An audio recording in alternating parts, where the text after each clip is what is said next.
Uma semana depois, e a gente volta para casa da Maria Caluane, que foi assassinada covardemente pelo ex-companheiro. Na entrevista especial de hoje, nós vamos conversar com os pais dela, que uma semana depois do crime quebraram o silêncio, contaram como era a vida de Caluane aqui, nesta pequena casa de 2 cômodos em Nova Brasília. O que muita gente não sabia é que Caluane estava empolgada, animada, porque estava indo para seu cantinho, ia deixar de morar com os pais, ia morar na sua pequena casa. Um dia antes dela se mudar, ela foi assassinada pelo ex-marido, pelo Jonathan Matheus. Aqui, a mudança, as roupinhas de Maria Caluane, do filho, já estavam organizadas, porque no sábado ela iria fazer a mudança para o cantinho dela, para a casa dela. Uma semana de dor, uma semana depois, e o Jonathan Matheus continua foragido. Na reportagem de hoje a gente vai conversar com os pais e falar um pouco da vida, da história da auxiliar de cozinha que acabou sendo morta a facadas pelo ex-companheiro.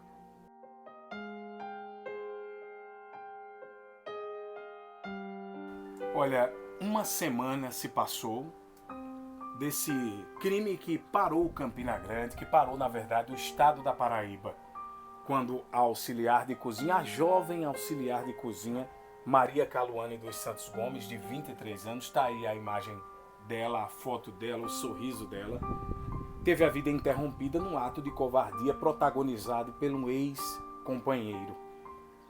Uma semana depois, e o Jonathan Matheus Félix, esse que também aparece nas imagens, segue foragido. A polícia ainda não conseguiu localizar o Jonathan.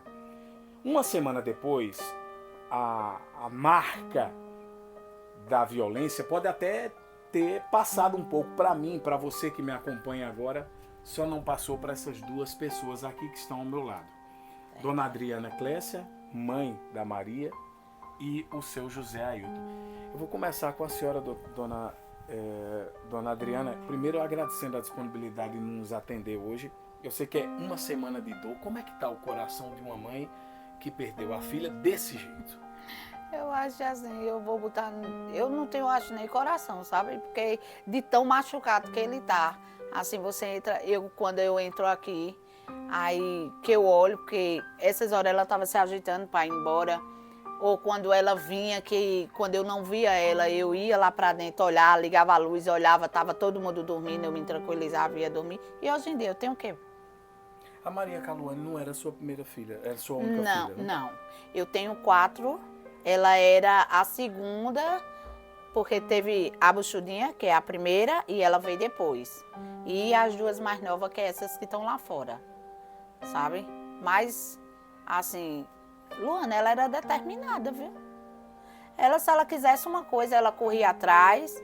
Ela disse que não queria ele, e ela não quis mesmo. E daí que foi que aconteceu tudo isso.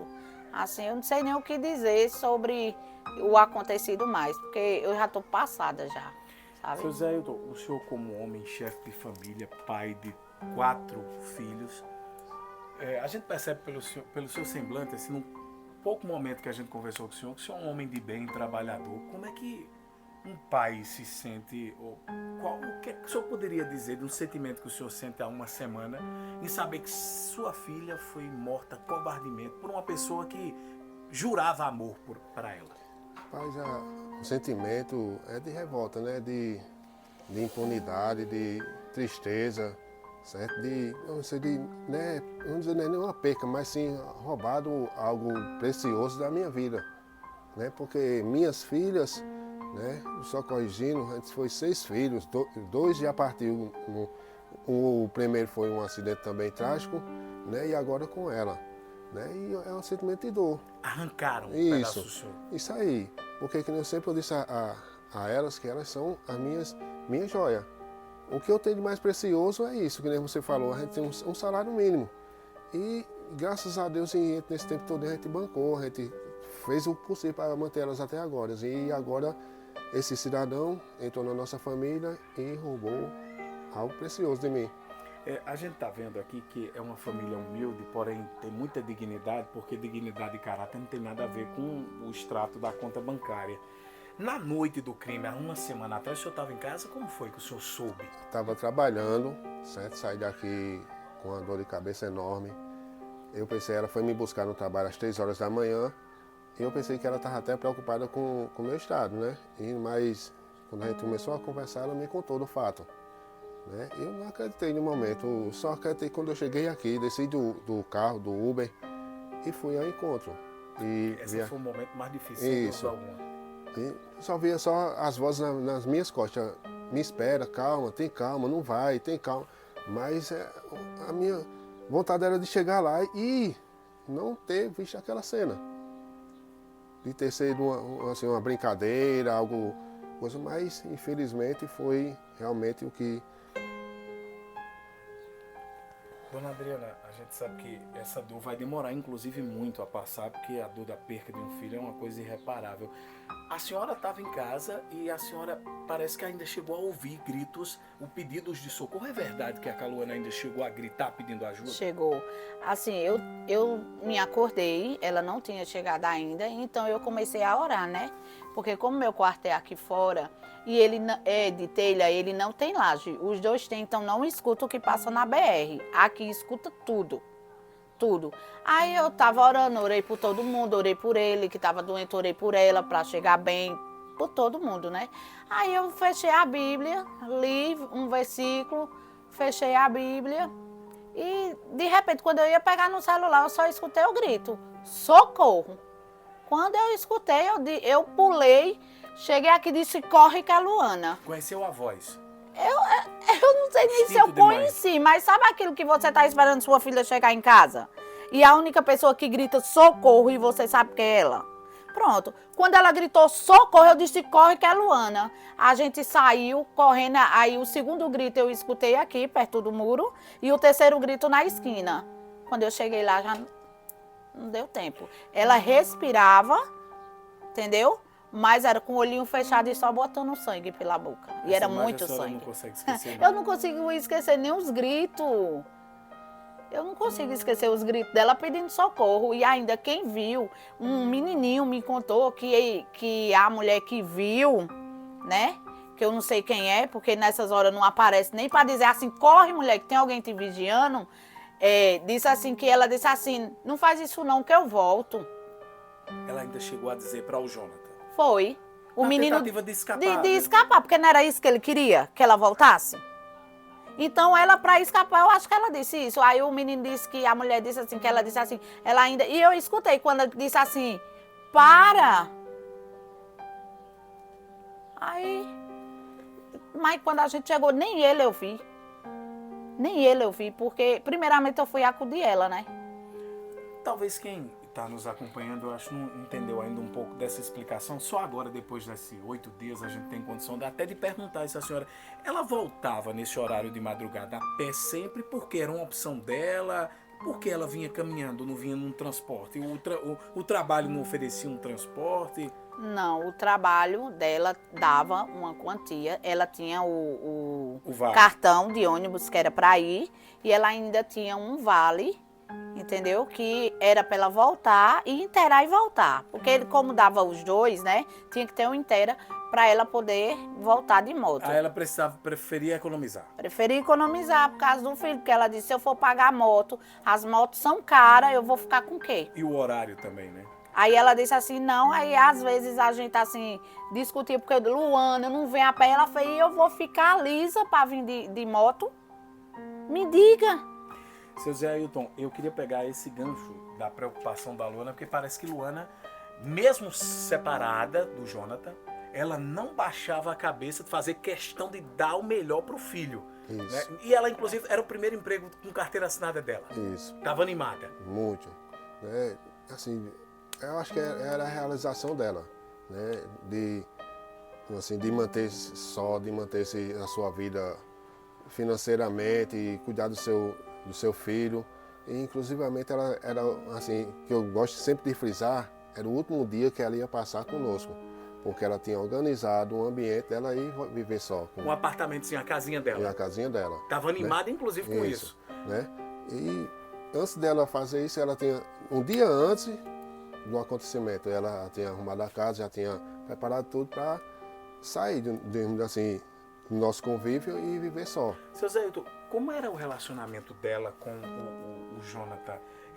Começou como? Ela, assim que teve a criança, deixou ele? Como era esse relacionamento? Vocês aconselhavam ela? O que é que ela dizia a vocês? Por que ela não queria voltar para ele mais? Assim, as informações que ela sempre passava para nós é que ele não tinha trabalho fixo, ele não queria cuidar dela, certo? Ele não tinha respeito realmente, que o forte mesmo é o respeito, né? Se a gente tiver um respeito com outra pessoa, com a companheira, eu acho que você vai prolongar a sua vida conjugal bastante. Mas o que ele demonstrava é isso, que ele não tinha respeito. Porque se você não cuida do seu filho, não cuida da sua esposa, acho que fica bem difícil para qualquer pessoa. Ou seja, a mulher com o seu marido ou o marido com a mulher. Mas é isso que demonstrava bastante. Quando foi que virou, dona, uma obsessão? Quando é que ele começou, por exemplo, a forçar a voltar para ela? Ela chegava a dizer isso à senhora? Olha, ele tá querendo. Não, ela falava. Até quando falava, eita, vi Mateus em algum canto, ela dizia assim, não, aquele ceboso, aquele é um ceboso. Eu acho que foi quando eles se separaram mesmo, que ela não quis mais. Ela não queria nada, contato com ele, nada. Ela abriu até um BO, fez um BO contra ele. Por quê? Porque ele agrediu ela uma vez na casa que ela morava com a minha outra filha. Ele foi lá conversar com ela, de repente agrediu ela. Só que ela, como ela era grandona, ela deu nele, deu mesmo. Aí minha filha outra disse, eu só fiquei olhando, porque se fosse eu e ela dando nele, matava. E ela, se for, vamos dizer, se naquele dia fosse sem arma... Ela não tinha. Oxe, ela estava aqui. E nesses últimos dias, ele vinha insistindo mais antes de praticar o crime, porque o delegado nos confirmou, ainda no dia do crime, um dia depois, que ele chegou a ligar para ela um dia antes, parece que ele teve contato com ela para saber se ela ia trabalhar, ou seja, ele premeditou tudo, ele planejou tudo. Ele vinha aqui para pegar o menino, para dormir com o menino, e ela deixava... Sabe? E a mãe dele disse que ele estava perseguindo ela, só que a gente não sabia. Ele estava falando com ela por mensagem e até a mãe dele disse a ele assim, mas rapaz, procura outra pessoa, deixa ela em paz. E ele disse, se ela não for minha, ela não é de ninguém. Ele dizia isso? Ele dizia isso. Mas ele dizia lá, para a mãe dele. Ele nunca chegou a dizer na frente da gente, não. E devia dizer a ela, né? Só que ela não acreditava que ele ia fazer uma coisa dessa. Capaz de fazer uma covardia dessa. Eu acho que ela não acreditava mesmo. É tanto que ela vinha bem, que nem ela vinha todos os dias. Ela vinha cantando, às vezes ela chegava aqui e dizia, vinha cantando.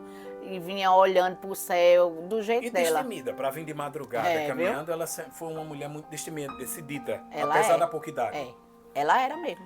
Uma semana depois, o fato dele não estar preso ainda, dói mais? Dói, viu?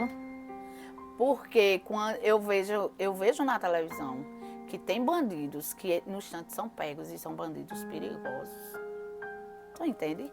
E ele está sendo perigoso agora, porque ele pode fazer qualquer coisa. A gente anda temeroso com a gente, com os filhos, com o familiar, até com um colega de trabalho, porque ele pode, vamos dizer, você me conhece bastante, ele pode fazer um mal a você para me atingir. Tu entende? Então, para mim, ele está sendo perigoso agora. Agora ele é um psicopata. E eu já ouvi relatos que ele disse que não vai ficar sem um menino. Então, esse andar dele por aqui, ele está procurando pegar o menino. A senhora acha que ele está por aqui perto? Tá sim. Pessoas já viram ele. Já viram ele por aqui, passando. Certo? Depois do crime? Depois do crime. Na semana do crime. Ele passou de cavalo com outro. Ele tem um cúmplice, não sei quem é. Entendeu? Ele tem um cúmplice. E estão dando a ele fuga porque ele está mandando mensagem pro WhatsApp. O WhatsApp não, como é aquele Instagram secreto. Não tem um Instagram secreto agora que você pergunta assim... Temporário, né? A mensagem que a mensagem apaga e não mostra quem foi quem enviou. E ele mandou lá uma mensagem bem bonitinha, dizendo que não vai ter justiça não. Aí chamou lá os palavrão que ele chama, que não vai haver justiça. E é isso que eu acho que talvez esse seja o nosso maior objetivo aqui. Primeiro, fazer um apelo para quem, obviamente, tiver alguma informação sobre o acusado, e a imagem dele está aí na tela, para a gente não esquecer, esse é o Jonathan Matheus Félix, é esse cidadão que tirou de dona Adriana e de seu José Ailton um pedaço, como eles disseram aqui, um pedaço, que foi a Maria Caluane. Se você tiver alguma informação sobre o paradeiro, você que é morador da Zona Leste, Campina Grande, Nova Brasília, José Pinheiro, Santo Antônio, precisa nem se identificar. Eu sei que dá muito medo, mas 197 é um disque de denúncia da Polícia Civil, a ligação é gratuita, o sigilo é absoluto, informa. Você pode ajudar a diminuir o sofrimento dessa família, porque seja Ailton, essa dor é insuperável. Né? Não tem como superar, não. É que nem você tivesse ser acostumado com os 2 braços e no momento você ser obrigado a tirar um braço. Como é que você vai se acostumar com aquilo, mas sempre vai sentir falta. E o menininho, o neto, vocês conseguem ver nele a presença dela agora. Demais. Foi o que sobrou, né, dessa história da Caluane. Aí ela chamava ele de vida. Quer dizer, venha vida tomar gugu, venha vida comer isso, venha vida comer aquilo. Então era a vida dela, né? Que agora já era a vida da gente e agora é mais ainda. Assim, e é difícil, porque quando ele vê a foto, ele sabe. Ele sabe que ele tem uma mãe.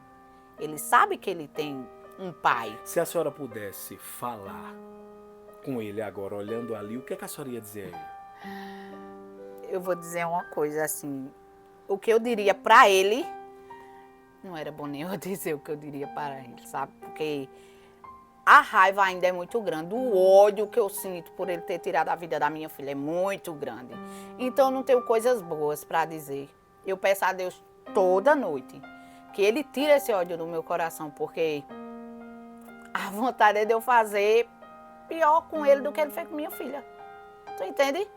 Assim, eu fico olhando assim, é um cabo que eu peço a Deus que a polícia pegue primeiro, sabe?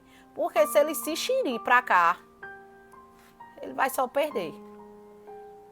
Eu dizia assim, teve uma moça que sonhou, eu segurando ele no beco, sabe? Assim, ela disse, e eu no sonho eu ficava agoniada ligando pra polícia. E eu segurando. Você já pensou eu segurando ele no beco? E ele é franzinozinho, ele é pequeno, né? Magrinho. Ele é magro assim, mais ou menos assim, mas é descarado e psicopata. Ninguém se engane com ele não, porque do jeito que ele fez com minha filha, ele pode fazer com a filha de qualquer um. Entendeu? Ele pode fazer com qualquer um que ele se sentir ameaçado. Tu entende? Na hora que que uma pessoa vê ele, não fique com medo não, passe. Mas denuncie, nos ajuda a pegar, porque ele está atrás de fazer mais tragédia. E é bom a gente evitar, entendeu? É muito bom, porque assim, o que eu não quero para minha filha, eu não quero para a filha de ninguém. O que eu não quero para os meus filhos, eu não quero para os filhos de ninguém. Então eu peço que denuncie. Jonathan Matheus Félix, é esse rapaz, é essa imagem que, se você que está nos acompanhando agora, você que tem filho, você que ainda não tem filho, mas que tem mãe, que tem pai, puder ajudar a diminuir a dor desses 2 trabalhadores que trabalham o dia inteiro, moram numa residência simples como vocês estão vendo, abriram as portas da casa deles para a gente mexer nessa ferida que talvez nunca seja sarada. Você pode ajudar a diminuir a dor dessa família, ajudando a polícia a prender o Jonathan Matheus Felipe, que ainda está foragido. Agora é com você que está aí do lado. E é com a polícia de Campina Grande, porque eles não vão esquecer e a gente também não.